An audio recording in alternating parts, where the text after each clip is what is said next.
Македонија имаше жешко лето исполнето со пожари. Летото привршува, пожарите не престануваат. Напротив, од шумите се префрлија во Скопје. Што се случува во земјава? Има ли крај на сето ова? Ке успеат ли државните институции да ги спречат потпалувачите и кој таквите криминалци ги организира? Сето ова се прашања што јавноста преку социјалните мрежи ги поставува. Граѓаните се гневни, загрижени и помалку исплашени. Не ни е потребно само да ги фаќаат пироманите на камера, туку ни треба да ги фатат со лисици и да ги сместат во затвор. За тоа се платени и полицијата и обвинителството. Е сублимат на она што граѓаните го порачуваат. Од власт веруваат дека сите сили се вклучени во спречување на идни подметнати пожари. Премиерот Мицкоски дури најави и измени на законот каде што подметнување пожар ке се третира како тероризам. Од друга страна, како што известуваат од ЦУК, во текот на изминатото деноноќие имало 20 пожари, од кои активни биле кај селото Виниче во Газибаба, на Кожув кај селото Никуштак и во општина Зелениково. Во чест на жртвите од трагичниот пожар во дискотеката Пулс во Кочани, синоќа на плоштадот Македонија во Скопје се одржа собир протест организиран од иницијативата Кој е следен. Покрај оддавањето почит кон загинатите и поддршка за нивните семејства и повредените, на мирниот протест беше искажан и гнев и незадоволство поради слабото постапување на институциите околу истрагата за најголемата трагедија, која пред 6 месеци ја задеси Македонија. На собраниот народ постави транспарент со порака 6 месеци без правда за Кочани. Инаку за потсетување, пожарот во Кочанската дискотека избувна рано наутро на 16 март годинава, зеде 62 жртви, а околу 200 лица се здобија со повреди. Од Свети Николе, синоќа председателот на СДСМ Венко Филипче испрати пораки за иднината на државата и за престојните локални избори. Сведоци сме секој ден на хаос во институциите, на тотална партизација, на селективна правда, на немање никакви реформи во правосудството, на стагнација на платите, на неконтролиран раст на цените, на целосно запрен евроинтегративен пат на земјата, рече Филипче. Тој нагласи, ако ВМРО ДПМН, Знам и Влен продолжат да владеат без контрола, ќе станеме тешка периферија на Европа. Резултатите од вонредните анализи спроведени по големиот пожар што избувна во саботата во магазин за отпад во скопското село Трубарево беа синоќа објавени од страна на Институтот за јавно здравје. Испитувања на земени примероци од вода не покажале радиоактивност, ниту пак опасни нивоа на тешки метали во почвата. ИЈЗ соопшти дека е забележено зголемување на ниво на бакар и цинк само од едно испитано место, површинскиот слој каде што гореле литиумски батерии, но дека тоа е во рамки на дозволеното. Иако учебната година почна пред повеќе од 2 недели, голем број училишта се уште немаат доволен број учебници за сите ученици. Недостигот е присутен на ниво на целата држава, па дел од децата наставата ја следат без книги. Министерката за образование и наука Весна Јаневска објасни дека недостигот се јавува претежно во училиштата, кои не го информирале Министерството колкава бројка на учебници им е потребна. Таа рече дека проблемот ќе се реши со тоа што дел од учебниците ќе се обезбедат преку донации, а дел со пределба од училиштата каде што има вишок. Од денеска скопјани можат да препознаат кое возило е државно, затоа што околу 500 службени возила веќе добија специјални регистарски таблички во боја.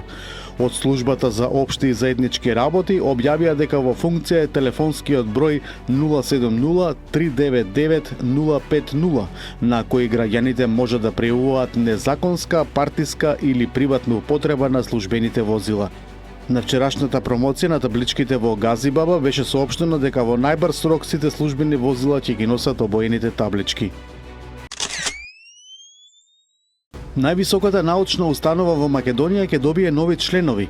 Изет Зекири, доскорешен ректор на Универзитетот Мајка Тереза, и Блажо Боев, поранешен ректор на Универзитетот Гоце Делчев во Штип, се предлозите за нови редовни членови на Македонската академија на науките и уметностите. За избор пак на дописни членови на МАНУ предложени се 14 кандидати. Универзитетските професори во пензија Владо Поповски и Трајче Стафилов се предложени за почесни членови. Со настапот на 24 септември во Валпово, Хрватска, националниот ансамбл за народни игри и песни Танец ќе ја започне големата меѓународна турнеја под наслов Ритмот на душата, бојата на традицијата. Ова ќе биде вистинска прилика публиката да го почувствува богатството на македонскиот фолклор, представен преку врвни изведби, автентична музика и впечатливи носии. Турнијата потоа продолжува во Словенија и Австрија, а ќе заврши на 30 септември во Лакташи, Босна и Херцеговина. Македонскиот анимиран филм Јон Вардар против галаксијата продолжува со учество на меѓународни фестивали. Во наредните недели филмот ќе биде прикажан на 3 во Кина, Германија и Романија. Режисерот Гоце Цветановски рече дека ова за него е доказ дека филмот зборува универзален јазик. Тврдењата дека Европската Унија или земјите членки охрабруваат протести едноставно не се вистинити. Така Европската комисија ги коментираше наводите на Руската служба за надворешно разузнавање за нивната вмешаност во протестите во Србија. Од Европската Унија на српската влада и порачаа да превземе поголема одговорност за сузбивање на дезинформациите и да обезбеди проактивна и објективна комуникација со ЕУ. Силно невреме синоќа ја погоди Словенија, предизвикувајќи поплави и прекин на сообраќајот. Во Ново место поплавени беа улици и неколку објекти, а поројните дождови буквално ги претворија улиците во реки, во што неколку возачи останаа заробени во своите возила. Патот Ново место Метлика беше затворен на повеќе места поради срушени дрвја. Во само 10 минути наврнаа речиси 40 литри дожд по квадратен метар. Околу 350.000 жители од Газа побегнале од градот поради израелската копнена офанзива.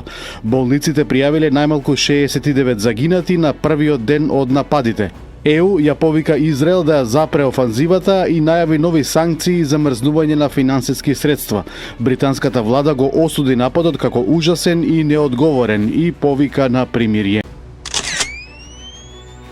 Турскиот председател Реджеп Тајип Ердоган го критикуваше израелскиот премиер Бенјамин Нетањаху поради израелскиот напад на Газа, споредувајќи го со Хитлер. Ердоган по враќањето од Доха, каде што присуствуваше на вонредниот арапско-исламски самит по израелскиот воздушен напад, изјави дека израелското раководство го претворило својот радикален начин на размислување во ништо повеќе од убиствена мрежа изградена врз фашистичка идеологија. Лондон е буквално во окупација, откако синоќа пристигна американскиот председател Доналд Трамп во официјална посета на Велика Британија.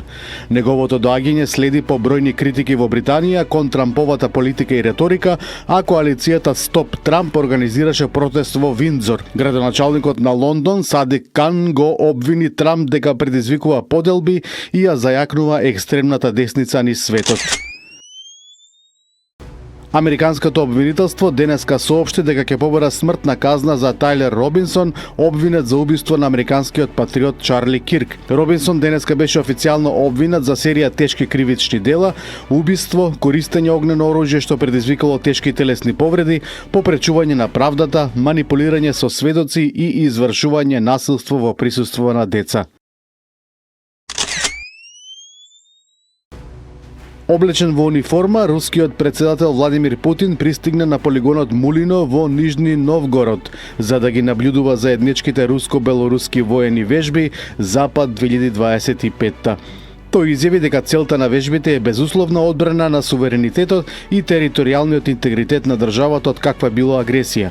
Во вежбите учествуваат 100.000 војници, околу 10.000 единици оружје и техника, 333 авиони и повеќе од 247 бродови. На Запад 2025 присуствуваат и 25 странски делегации. Исклучување на словачката партија Смер на премиерот Роберт Фицо подготвуваат европските социјалисти на Конгресот во Амстердам, што ќе се одржи на 16 октомври. Претходно во 2023 година членството на словачките социјалисти беше времено суспендирано поради приближувањето на Фицо кон Владимир Путин и Си Џинпинг. Сенегалските власти пресретнаа 112 мигранти кај брегот на Дакар, кои со дрвен рибарски брод се обидувале да стигнат до Европа преку Атлантскиот океан. Локални рибари забележале брод без мотор и ги алармирале властите. Еден од мигрантите изјавил дека се од Гамбија и дека биле на море 5 дена. Овој случај е дел од постојаниот бран на илегални миграции од Западна Африка кон Канарските острови.